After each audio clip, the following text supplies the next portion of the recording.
Kiukweli tumeathirika sana. Kama mimi pale nina duka ndio nilikuwa naanza mtaji.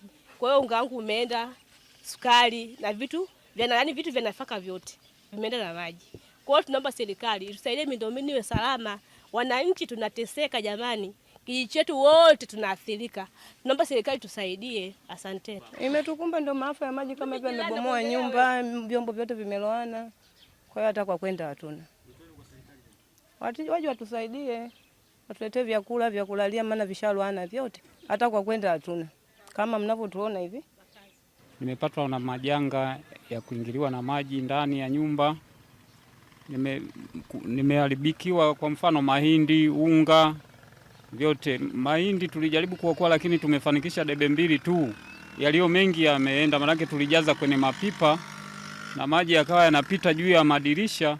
Kwa hiyo hatukuweza kufanikisha kuokoa. Kwa mfano nguo, vyombo tu, kuku, bata. Na nyumba yangu bado inaendelea kuyeyuka, yani tofali zinayeyuka, japo nimejengea simenti lakini kwa ndani kuna tobo kubwa sana hapa, yani inayeyuka huko. Tofali zinayeyuka na maji. Kwa hiyo hata kwa majirani tumeweza kupata nafasi kidogo tu kwa ajili ya watoto. Kwa hiyo nilikuwa naomba kama kuna uwezekano serikali hata ikatupatia mahema kwa kujistiri kwa muda mfupi. Tukapata mahema ili kwa ajili ya malazi. Na hapa tuna mwanafunzi mmoja wa darasa la 5. Kwa hiyo nguo zimetoka na mwingine yuko darasa la 3. Mmeonyesha uzalendo.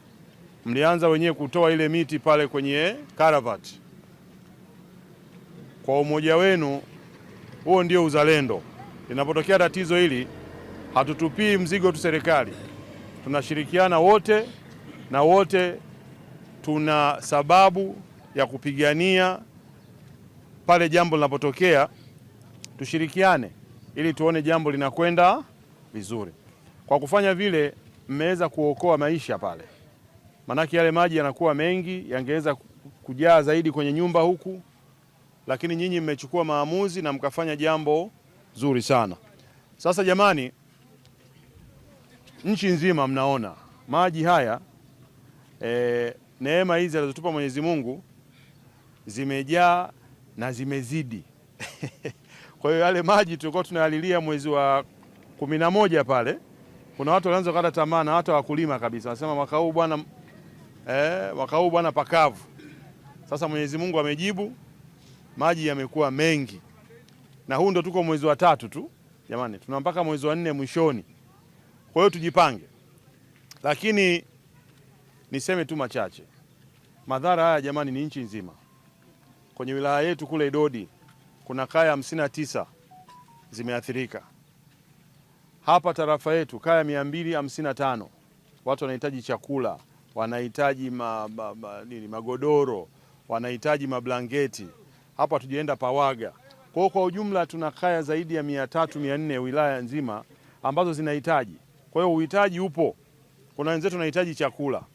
Kuna wenzetu wanahitaji magodoro. Kuna wenzetu wanahitaji sehemu ya kujisitiri. Kuna wenzetu vyoo vimechotwa. Kwa hiyo jamani, ili tatizo ni kubwa, lakini tatizo hili ni nchi nzima.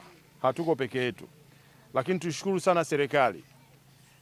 Ofisi ya Waziri Mkuu kupitia juhudi za Mheshimiwa mbunge, tayari watu wamekuja kufanya tathmini, na kwa bahati mbaya au kwa bahati nzuri huku sasa ndo tunafanyiwa tathmini sasa hivi. Wenzetu wa Idodi tayari msaada umeshaenda, zimekwenda takriban tani 6 za mahindi, magodoro 100, mablangeti 100 na fedha taslim shilingi milioni 8 kwa ajili ya kununua maharage au mboga, lakini vile vile na kuchangia mabati pamoja na simenti na vitu vingine ambavyo vitaweza